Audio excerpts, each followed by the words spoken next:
Un bisturí corta la piel, atraviesa el tejido subcutáneo y desgarra la fascia muscular.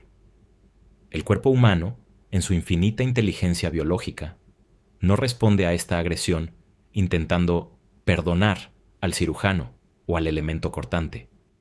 Responde enviando una cascada de células inflamatorias, fibroblastos y colágeno para crear una cicatriz hipertrófica.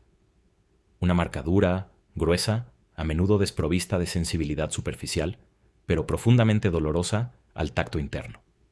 La biología sabe perfectamente que el tejido blando es vulnerable, por lo que reemplaza la piel original con una coraza rígida, diseñada específicamente para no olvidar jamás el impacto y resistir con ferocidad un segundo ataque en la misma zona exacta. Nuestro organismo es una máquina de memoria táctica que no romantiza el daño, lo clasifica, lo aísla y lo utiliza para modificar su arquitectura defensiva. Sin embargo, cuando la herida no es física sino psicológica, la cultura moderna te exige un comportamiento que contradice toda lógica evolutiva. Se te pide que desarmes tus defensas, que disuelvas tu coraza mental y que mires a los ojos de quien te causó un dolor devastador para otorgarle un indulto moral. A este suicidio emocional, la autoayuda contemporánea y la moralidad occidental lo han bautizado con el nombre sagrado de madurez. Te han convencido de que albergar resentimiento es beber un veneno, esperando que el otro muera, ocultando hábilmente la macabra realidad de que la imposición del perdón es el sedante más efectivo que la sociedad ha inventado para obligarte a tragar y digerir tu propio abuso sin hacer ruido. El resentimiento no es una enfermedad del alma ni un bloqueo en tu campo energético, como te han repetido incesantemente los gurúes de la sanación cuántica. Es una sofisticada y brutal alarma neurológica esculpida por millones de años de evolución. Su función principal no es hacerte sufrir gratuitamente, sino mantener viva y ardiendo la memoria de una injusticia para garantizar que el depredador no vuelva a tener jamás acceso a tu yugular.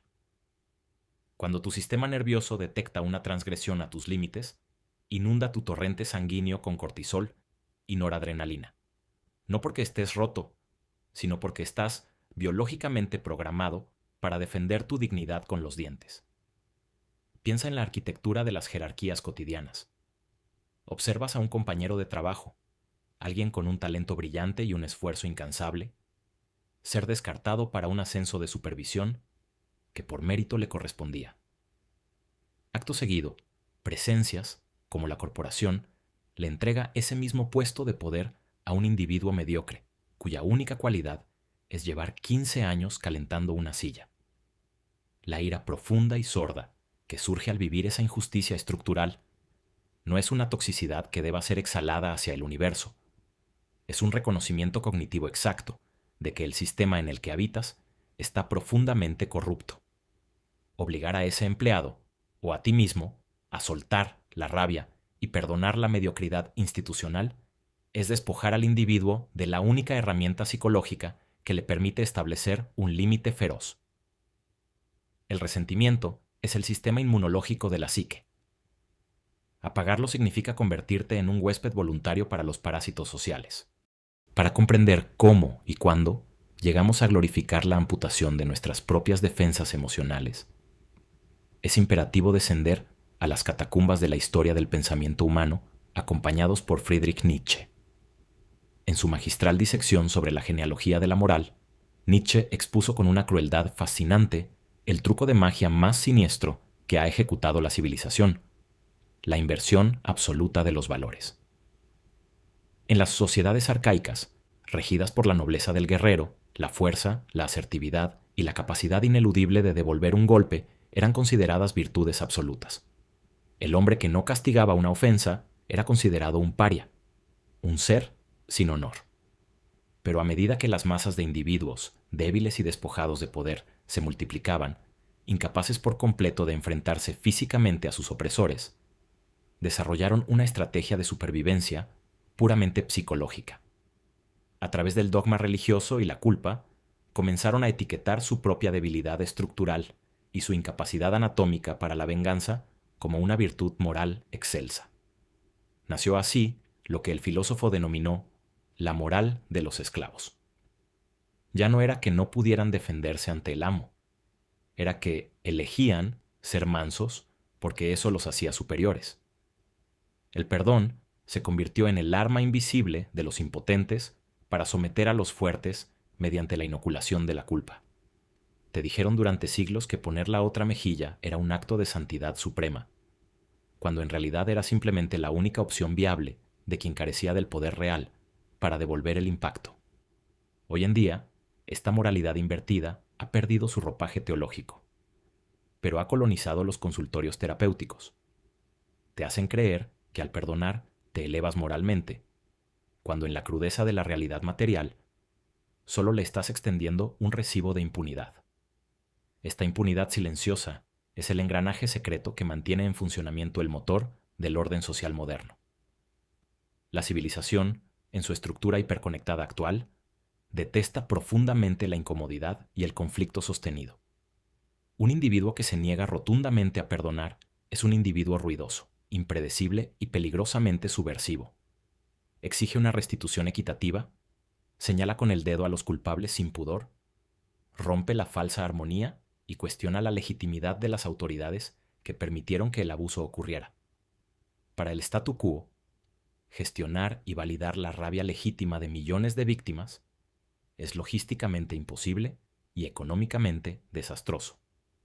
Por lo tanto, la maquinaria cultural ha tercerizado magistralmente el problema hacia el interior de la propia psique de la víctima.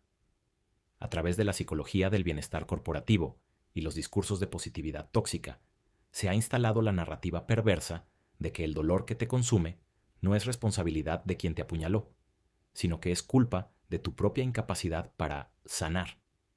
La presión abrumadora por el famoso cierre de ciclos es una forma de violencia encubierta. Te obligan a procesar un trauma complejo a la velocidad frenética de una cadena de montaje industrial, porque tu dolor crónico obstaculiza la eficiencia de tu entorno. Te dicen que perdones rápidamente para que puedas volver a ser un ciudadano productivo, sonriente y dócil. El perdón forzado actúa así como una lobotomía ética perfecta. Castra tu capacidad de indignación cívica frente al mal, garantizando que el sistema jamás tenga que rendir cuentas por los monstruos que ha engendrado y protegido. La falacia de que absolutamente todo en esta vida es perdonable choca contra un muro de concreto infranqueable cuando nos adentramos en la filosofía implacable del pensador francés Vladimir Yankelevich. Para este autor, que observó de primera mano la maquinaria burocrática de exterminio del siglo XX, existe una categoría específica de actos que destrozan el contrato humano de manera tan profunda, tan irreversible y tan sádica, que situarlos en el reino del perdón es una obscenidad moral imperdonable en sí misma. Yankelevich argumentaba con una lucidez cortante que el perdón no es un derecho automático que el agresor pueda exigir por el paso del tiempo, ni es un botón de reinicio existencial que borre la atrocidad cometida. Hay crímenes contra la dignidad humana, abusos sistemáticos, torturas calculadas, traiciones absolutas a la confianza fundamental, que caen irremediablemente en el territorio árido de lo imperdonable. Perdonar estas acciones bajo la excusa de encontrar tu propia paz interior es paradójicamente una traición absoluta a tu propio ser y a la justicia universal. Significa afirmar implícitamente que el daño sufrido no tuvo el peso gravitacional suficiente, que la destrucción de tu inocencia fue un simple bache en el largo camino de tu crecimiento espiritual. El imperativo moderno de sanarlo todo excusa la maldad, banaliza el sufrimiento y disuelve por completo la responsabilidad del perpetrador. Negarse en rotundo a perdonar lo imperdonable no te convierte de ninguna manera en un ser amargado o en un prisionero del pasado. Te convierte en el guardián solitario de un estándar ético inquebrantable que se niega a normalizar la atrocidad. Es un acto de lealtad feroz hacia la versión vulnerable de ti mismo que fue masacrada en el pasado y que nadie defendió. Y aquí radica la confusión cognitiva más perversa que la industria cultural te ha inyectado en el cerebro desde que naciste. Te han hecho creer, ciegamente, que el perdón es el único vehículo posible para poder continuar caminando con tu vida. Confunden, de manera deliberada, la amnesia moral con la resiliencia psicológica. Es una mentira monumental. Puedes reconstruir tu existencia de manera espectacular, alcanzar un éxito material arrollador, construir un sentido del humor afilado y amar con una intensidad salvaje, manteniendo simultáneamente y sin ninguna contradicción la convicción gélida e inamovible de que aquel que te destruyó años atrás no merece ni una sola gota de tu absolución. Es perfectamente posible avanzar en el tiempo sin perdonar el evento. Aceptar radicalmente que un hecho traumático ocurrió, integrarlo en la narrativa compleja de tu biografía y aprender a domarlo para que no te paralice el sistema nervioso. Eso es la verdadera madurez.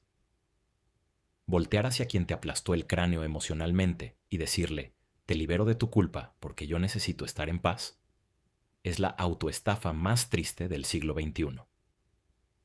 Cuando fuerzas un perdón superficial que no sientes en las vísceras, el cerebro experimenta una disonancia cognitiva silenciosa pero altamente destructiva. Consciente e intelectualmente, repites el mantra vacío de que ya soltaste el rencor. Pero tu cuerpo biológico y tu sistema límbico saben perfectamente que te estás mintiendo. Y esa mentira interna genera una sombra paralizante que Carl Jung describiría como un material psíquico reprimido. La ira que no te permites dirigir hacia tu agresor por mandato de las buenas costumbres sociales termina inevitablemente volviéndose hacia adentro de ti, metabolizándose y transformándose lentamente en estados de depresión severa, ansiedad y un odio inconsciente hacia tu propia identidad. Proteges la reputación de tu abusador, pagando la factura con tu estabilidad psiquiátrica. Esta falsa dicotomía te encierra en una prisión conceptual, donde parece que solo existen dos caminos. O te conviertes en un santo que todo lo perdona, o te conviertes en un monstruo consumido por el deseo de venganza. Pero existe un tercer territorio, un espacio psicológico mucho más frío, quirúrgico y liberador que la sociedad teme profundamente porque no puede ser comercializado en libros de autoayuda. Es el territorio de la indiferencia monumental sostenida por la claridad ética. No necesitas perdonar a quien te hizo daño para poder perdonarte a ti mismo por haber sido vulnerable, por haber confiado cuando las banderas rojas ondeaban o por no haber sabido defenderte con la fuerza necesaria en el momento exacto en que ocurrió el ataque. El sistema capitalista te empuja a creer que la salvación de tu alma depende intrínsecamente de tu capacidad para exonerar al otro, creando un vínculo parasitario y eterno entre la víctima y el verdugo. Romper ese vínculo no requiere un acto de comunión, requiere un acto de separación absoluta y tajante. Al negarte a emitir un perdón institucional, estás recuperando la propiedad exclusiva sobre tu propia energía vital. Dejas de gastar recursos cognitivos intentando encontrarle un sentido trascendental y kármico al sadismo ajeno o buscando justificaciones freudianas para la crueldad inexcusable del perpetrador. El abusador pierde inmediatamente su estatus místico de lección espiritual y queda reducido a su verdadera dimensión matemática y cruda. Un error estadístico en la línea temporal de tu vida, un fallo garrafal en el sistema social que no merece tu odio activo, pero que bajo ninguna circunstancia se ha ganado el lujo de tu empatía compasiva. Es el destierro absoluto y permanente de la figura del agresor de tu geografía emocional, dejándolo varado en la tierra yerma de sus propias acciones. No es necesario que disfraces tu desprecio instintivo con túnicas de comprensión espiritual barata para ser validado por tu entorno como un adulto funcional y emocionalmente inteligente.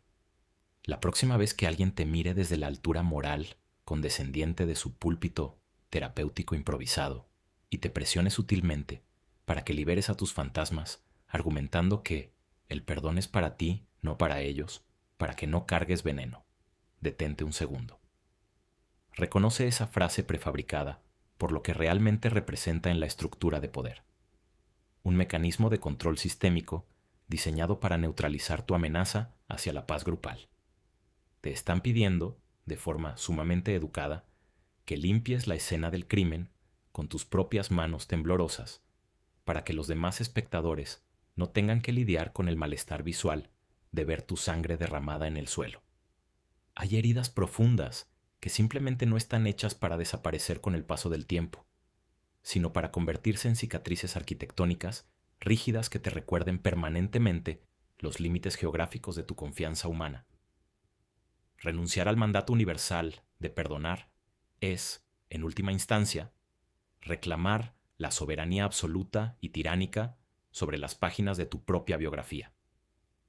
Y hay momentos cruciales en la existencia donde el acto de amor propio más monumental y revolucionario que puedes realizar no es encender incienso, respirar profundo y decretar la paz cósmica, sino mirar fríamente a la memoria exacta del agresor, aceptar con dureza que el daño infligido es estrictamente irreparable y tener la brutal entereza psicológica de dejar que ese individuo se pudra para siempre en el rincón más oscuro e inaccesible de tu desprecio, con la certeza absoluta de que tu justicia privada nunca requerirá de su redención.